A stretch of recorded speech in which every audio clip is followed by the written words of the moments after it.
ما لكم قضية ولا لكم دولة ولا لكم أرض. هذه أرض إسرائيل بالقرآن، وأنتم شتات رومان ملفقين، مغول وتركمان وشركس وأرمن وغجر. ما لكم حق بفلسطين. فلسطين هذه دولة إسرائيلية لبني إسرائيل. وبني إسرائيل لمعلوميتكم، بني إسرائيل هذولا عيال إسحاق، وحنا يا العرب عيال إسماعيل. وإسحاق وإسماعيل أخوين أبوهم.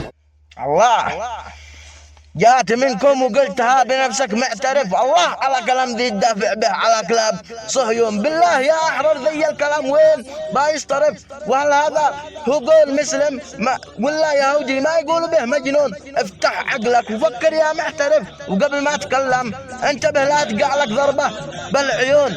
وقبل ما تكلم انتبه لا تقع لك ضربة بالعيون. ما قلنا لك تشارك مع فلسطين ولا قلنا لك تقف.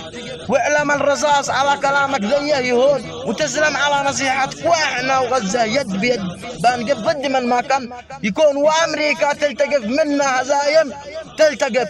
يمين الله لا نملي، لا يمين الله لا نملي البحر الاحمر من جثثهم، ونشبع من اسراهم كل السجون.